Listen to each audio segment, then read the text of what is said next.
mind wanders. It just wanders, and you think, "How did I get onto that subject? How did my mind just go onto that tangent?" And you think about, well, it just happens. It just happens. And then sometimes you think about, how come my body feels this way? It feels a bit yuck or just not functioning well. Well, this episode of Me and My Health Up is going to help you better understand why this happens. So, yes, we're talking about well-being, and in the context of the second law of thermodynamics, which I'll share with you shortly as to what is the second law of thermodynamics. But before we get into that, I want to share with you that the purpose of this podcast is to enhance and enlighten your well-being. I'm the host, Anthony Harcher. I'm a clinical nutritionist and lifestyle medicine specialist with a real interest in physics, biology, chemistry, and I apply that to my patients or my clients in my practice. And it's all about enhancing and enlightening their well-being. And that's what I'm going to be sharing with you on this episode, is how you can enhance and enlighten your well-being through this understanding of the second law of thermodynamics. I first came across this law when I was studying at university. I was studying my chemical engineering degree, and I had no idea what thermodynamics was all about, and particularly this second law. And it was really difficult to conceptualize or to grasp. And I just wanted to share with you what it is, and I'm going to share what it is actually, and then break it down in terms of layman terms so that you understand. And then how does this apply to health, and in particular mental health and our physical health? Well, in terms of, we need to understand what entropy is, right? Entropy is, it quantifies the amount of energy in a system that is not available to do work. Okay, you're probably thinking, what the hell is that? Well, this is often referred to as the level of disorder or randomness in a system. Okay, so you'd probably understand what disorder is. We have disorder in society when people are protesting, or they're making a point and they might get a bit out of hand, or we may go ourselves, our mood might change and we get angry. And in essence, what's happening there is we're going into a very disordered state, and we don't have regulation over our emotions. So you've probably experienced this. We have disorder in terms of blood sugar spikes, and that's when we feel really high. And then all of a sudden we notice that drop. And what's happening there is, in essence, over time, the body is finding its order. It's trying to get back to order, but in the process, it's disordered. And so what entropy is a measure of randomness in a system, or a measure of disorder, or a measure of the inability of a system to, or the amount of energy in the system to do actual work.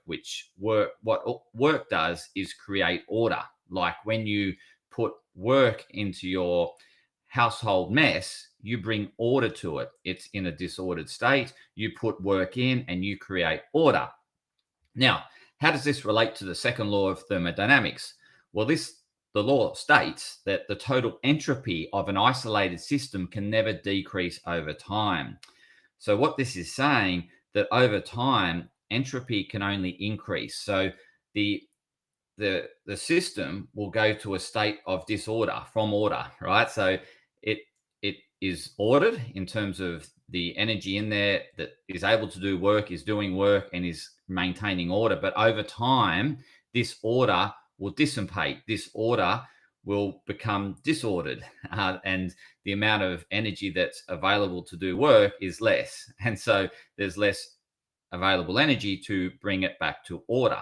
And so this is what happens to us mentally and physically, unless we're putting work in to create a more ordered state. And this is what this episode is all about, is about the application of work and what type of work needs to be put in order to have a clearer mind, a ordered mind, and a very ordered body, a body that's working, a system that's communicating. Over time, you probably notice with communication, if you allow a message to go from person to person to person to person to person, over time, this message becomes very disordered, and it's way from, it's very much, very, very distorted from the original message. And so this applies to communication. It applies to relationships. When you're not constantly putting work into the relationship becomes disordered. It just naturally starts to fall apart unless you're putting time and energy into creating an ordered relationship, and a relationship that works. We need to apply it to communication. Unless we're putting effort in to communicate, communication becomes disordered. It breaks down over time. So we need to apply it to all facets of life. It's like your organization around your desktop. Unless you're putting effort in to creating order, over time, it will become disordered, chaotic. And so we see that around our workplace. We see that in our household. Unless we're putting time and energy into creating an ordered household or a clean household, we call it clean, it, it becomes unclean, just simply because the system over time will go from an ordered state to disordered. And that also applies to the surrounding environment. And so this is always in the case within nature. And so energy needs to be put in order to maintain order.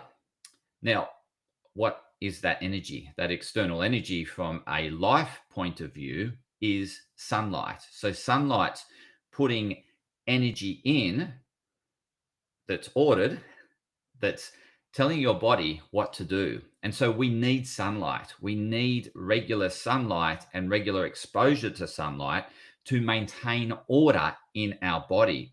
Otherwise, our body will start to become disordered because it doesn't know what to do, because light entrains our body as to what to do at what time of the day night cycle. Light entrains us. It is the primary entrainer as to how we determine what to do, or what our body does at that point in time during the day and all throughout the day, and even and in the absence of light, what to do. Because when there's no light, the body then goes into repair and recuperation and recovery phase, and that's the absence of light. And we need both. We need both to maintain order. Is light to let us know what to do and to bring life force into us, to bring energy into us, so that then the body has energy to do work and maintain an ordered system. And then we also need the absence of light in order to also do that repair, recovery, and rejuvenation. So we need both, but primarily we need that light to begin with in order to have life. And so what is life physics? So life physics is maintaining order. In order to do this, we need to put work in, and the right type of work. And I've just mentioned a key one is sunlight. We need to ensure we get regular exposure to sunlight in order to create order within the body and within the mind. We need this. So from a physiological point, that's the number one, is that we need to have regular exposure to sunlight to let the body know what to do and to create that clear communication within the body. The absence of sunlight during the day will create disorder, because the body will go into incoherent, it will create incoherent signals through the second law of thermodynamics, and there'll be a mismatch and miscommunication, and the body won't be doing the right things at the right time of the day. And this can result in disease. So disease is a state of entropy prevailing. So in a sense, the body's breaking down. It's going to a state of disorder and eventually to the point of death. So if we're not putting the work in consistently and maintaining life through creating order within the body, then the body will decay at a much faster rate. Obviously, there is that inevitable situation where we are breaking down, and that's irreversible over time, but we can slow down that breakdown through doing things like getting regular exposure to sunlight and making sure we're doing that on a regular basis to entrain the body as to what to do at what time of the day. So that's really, really important. The next one is in terms of working with the body, putting work in, and that could, and that in the form of, well, purpose driven work is making sure that you're living your life by purpose. And that's a design life, and that's based on what you value most, what's most important to you. So making sure that the work that you're putting in is purposeful driven work, because that will help the body maintain order. Because when it's in an ordered state, it's flexible, it's resilient, it's adaptable. And that will stay that way if you are doing things most important to you. The minute you start to do things of lesser priority that aren't important to you, that are imposed by someone else that they want you to do, and you don't want to do it, those sort of things will create a disordered state in the body. So you'll start to break down, because what you're not doing is having in that moment, a strong association with purpose and a meaningful life. When we don't have a purpose and a meaningful life, we start to break down, we start to decay, and life, well, we become disordered and life starts going away from us, in essence. So we need to be putting purposeful, meaningful work in addition to getting regular sunlight. In addition to that work that we put in terms of making sure we're living by priority and doing things that are most important to us and staying authentic to who we are, we need to be moving the body.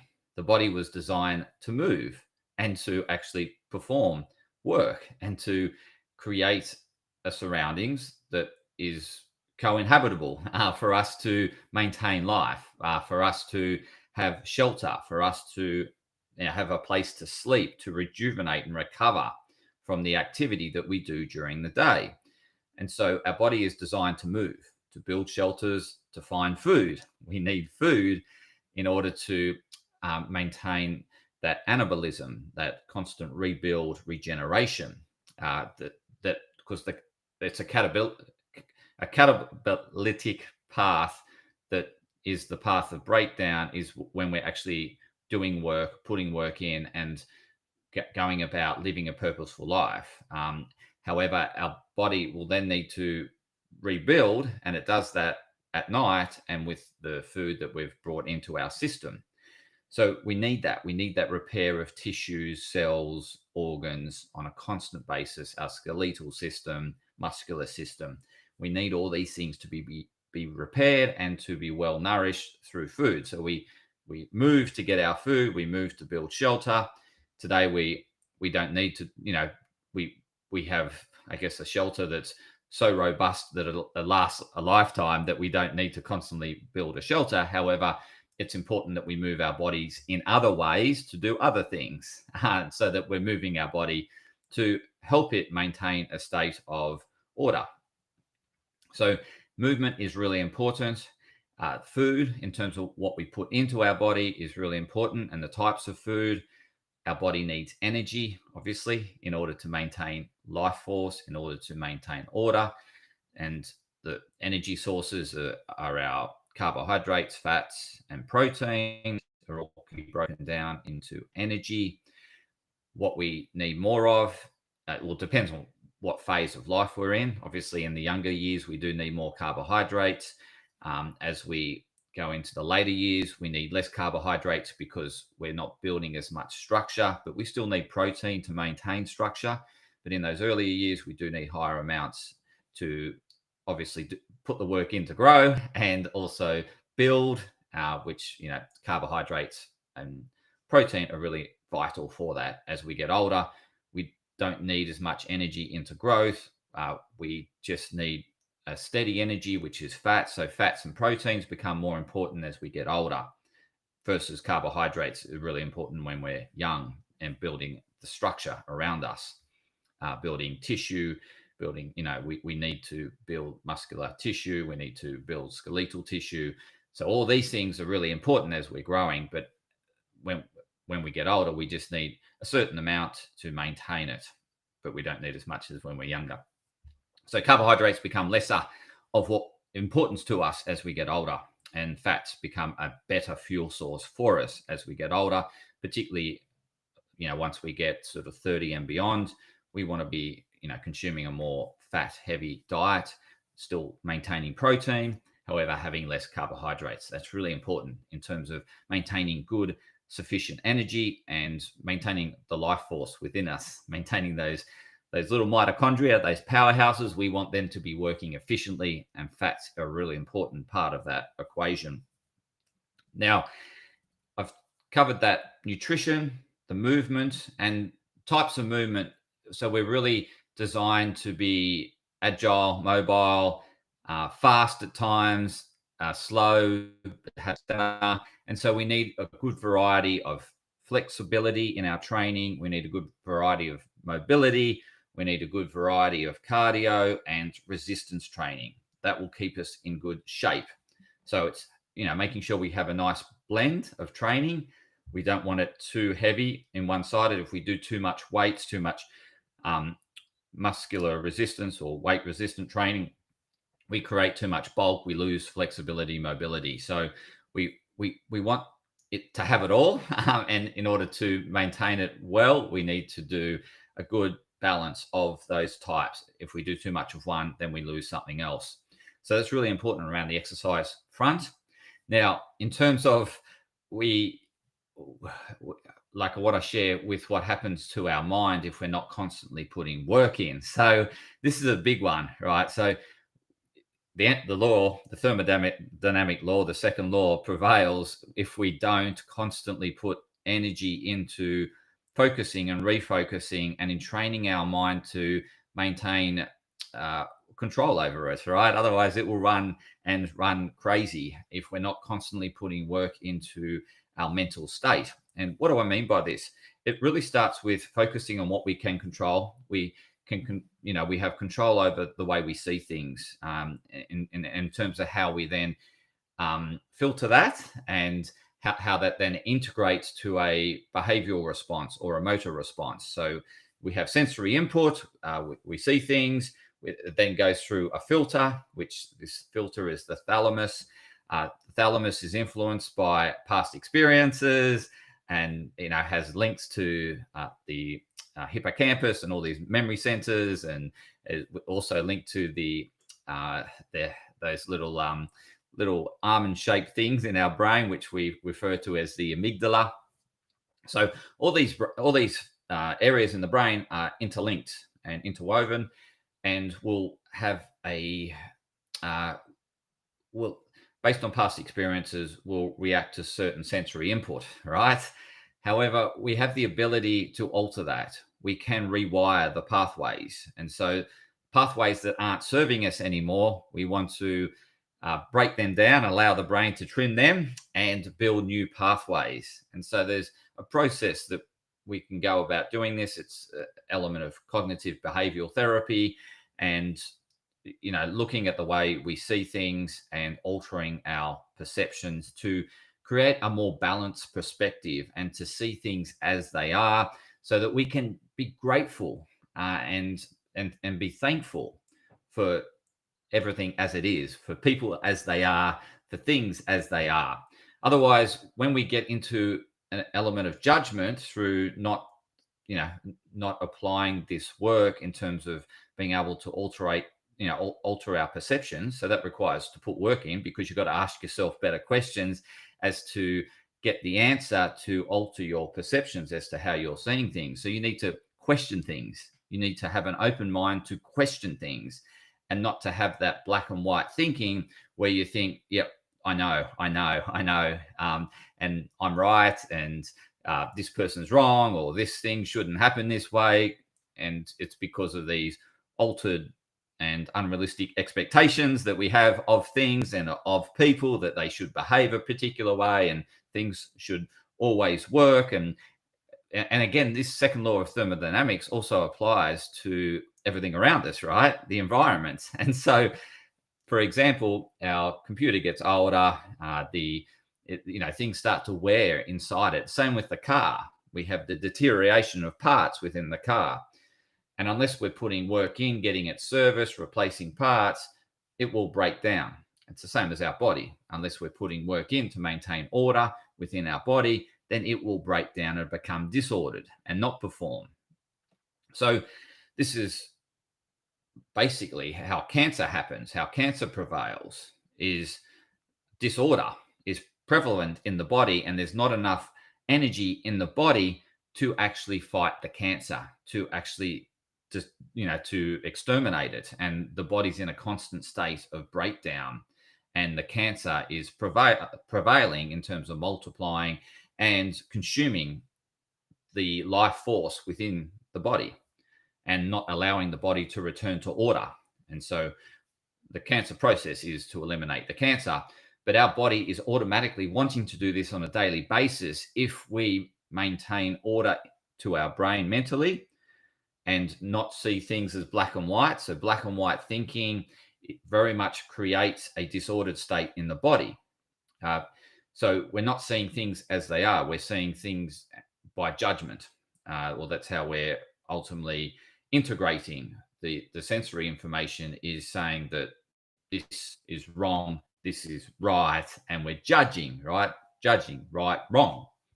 So that black and white thinking will create disorder in the body because things are as they are, people are who they are, right? And unless we accept things for as they are, and events for as they are, and people for who they are, then what we're going to allow is disorder to manifest in the body, because we're going to get frustrated. We're going to think, why can't this person do this and do it this way? Why do they say this? Why aren't they always supportive of me? Why do they always challenge me? And then it's the same with things. Why is the technology not working? It's always like this. It's that black and white, always nothing, or always ever. That sort of thinking creates frustration. Frustration in the body creates a disordered state. We can bring order back to it by calming the emotions. The way in which we calm the emotions and get control over the emotions is by asking better questions, putting work in, by questioning ourselves, our thinking, and asking ourselves, what is it that I'm not seeing? So if I'm just seeing that it's a disadvantage to me, what is the advantages to me? And start looking for it. When we ask better questions, we find the answers, and that equilibrializing our perceptions will create more stable emotions, will enable us to be the master of our emotions, that process. But that requires putting work in, and consistent work in, because certain triggers based on your past will create emotions in the body. You'll feel it in the body. So that's feedback to you that emotional is a distorted state. It's a state that's disordered in the body, created through some sensory input that's triggered some past experiences. Or you're worried about losing something in the future, something that you love, or you're worried about something coming into your life that you don't want. And that's, that's the worry, and that's something that we fear in the future. And that can be based on how we see the world today, or how the past experiences have shaped the way in which we see the world. And we fear the loss of something we want, and we fear the gain of something we don't want. So these nightmares and fantasies then run our mind in terms of allowing it to run to a state of complete disorder. And this is why once it starts to run, and unless we put the work in to bring it back to order, it will run out of control, and it will catastrophize things. It will make things a whole lot bigger and worse, because we're allowing the mind to go to a disordered state. If we can stop that, we can stop it by questioning it, and checking the reality of what we're thinking. And then we can start calling it out. We can start calling out that monkey brain and go, that's a load of rubbish. And one way of doing this is actually writing down the thought. Is that a possible scenario? If it's yes, what's the probability? What's the likelihood of that possible scenario occurring? And most of the time, we run scenarios that are really unlikely to ever happen, but we get very attached onto that way of thinking, and it becomes our reality.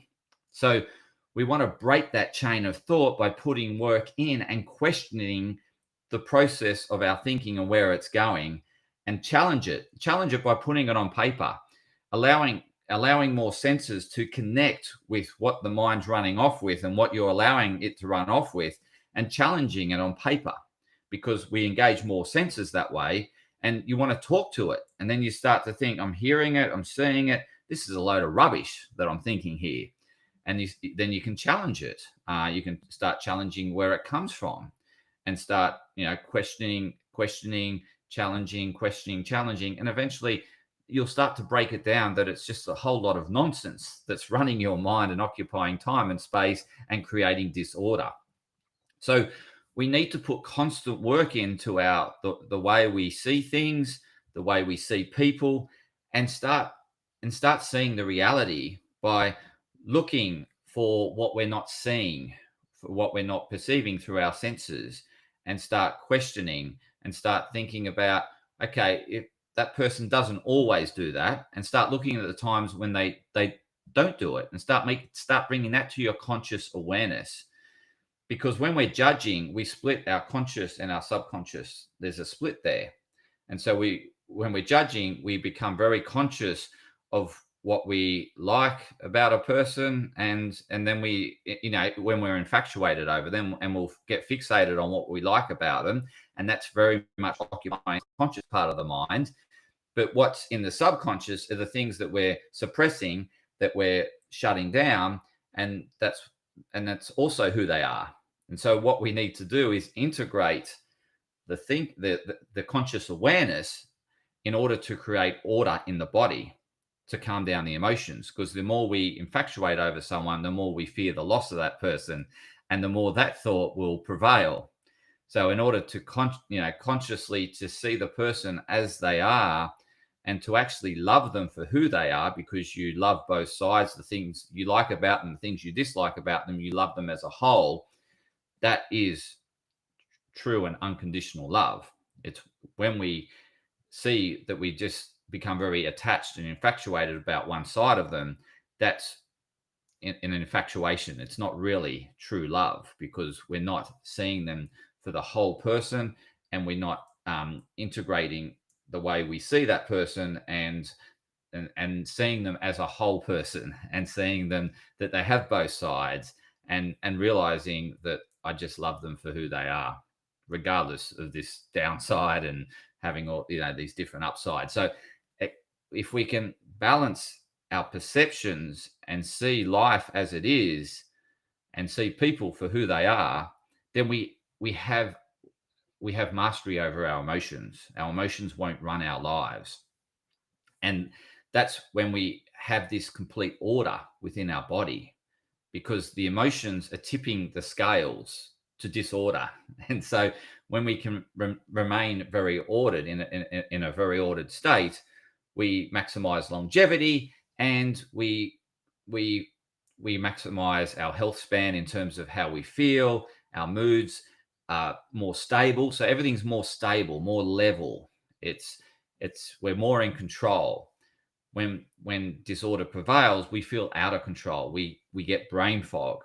We can't see the clarity. We don't have clarity, because we're allowing disorder to prevail. We're allowing our mind and judgments to run us.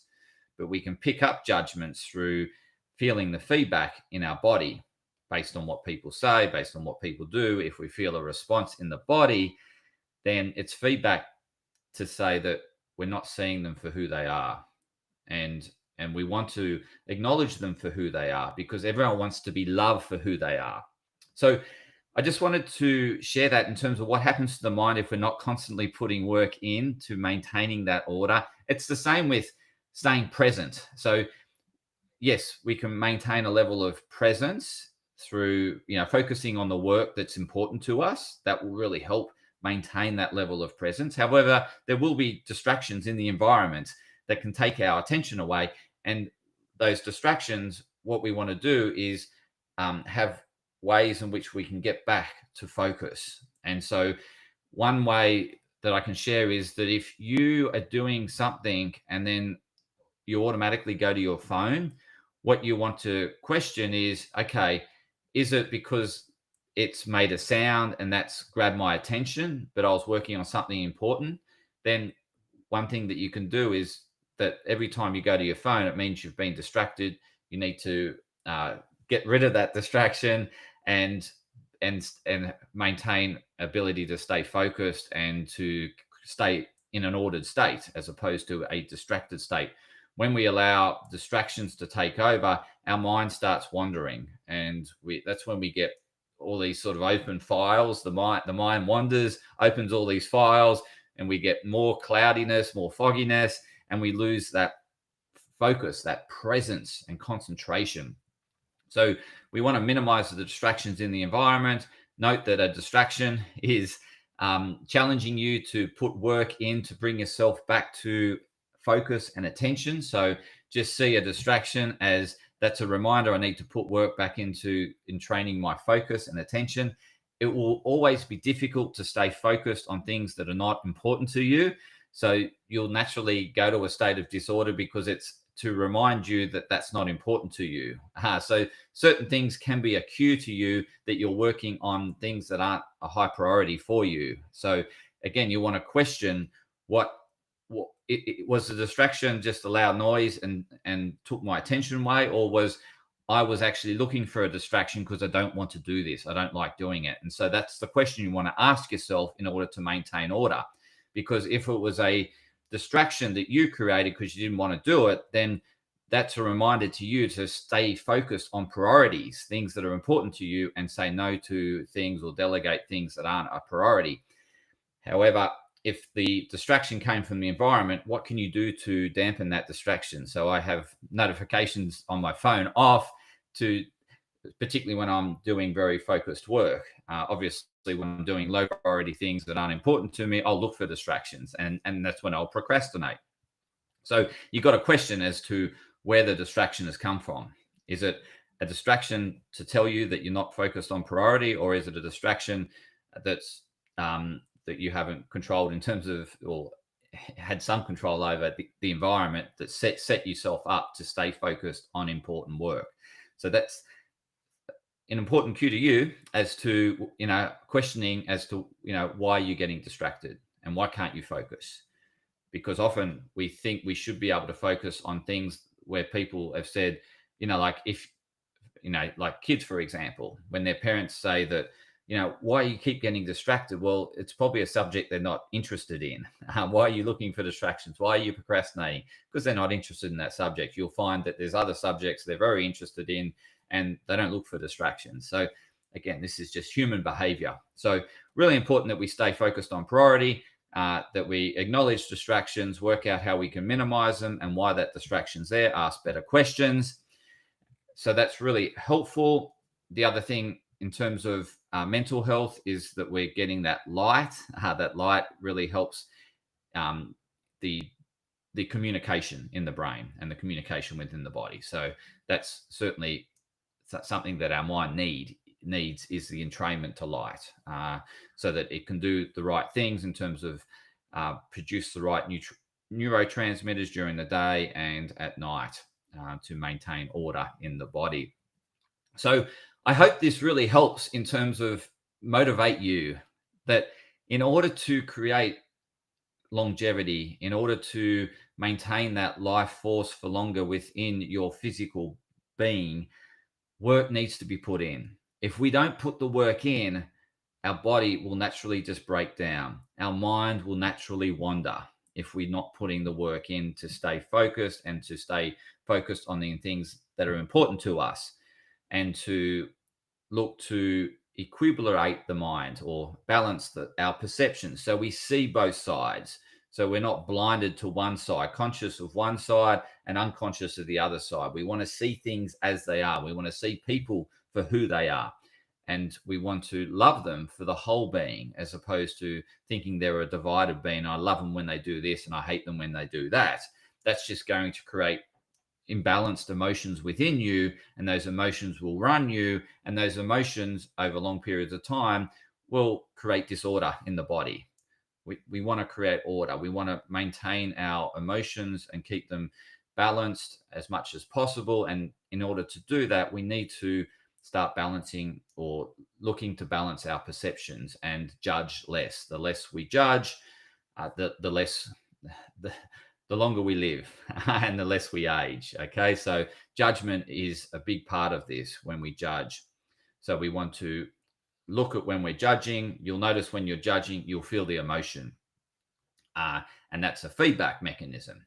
So I hope this was really helpful in terms of understanding you need to put work into your mind. You need to ask better questions in order to balance the mind, to keep it in an ordered state. You need to challenge the monkey mind when it's running off on tangents. You need to bring it back to reality. You need to challenge your own expectations. You need to look at challenging yourself on a constant basis in the areas that are important to you, because when you're doing that, you're growing and expanding, and that's where you're taking your mind into new levels, and you're transcending your thinking and your understanding of the world. So that then you become closer to meaning and purpose, and you feel more purpose driven, and that more purpose driven mindset enables us to continue to grow and thrive towards enlightenment. So otherwise the gravity of life just pulls us down.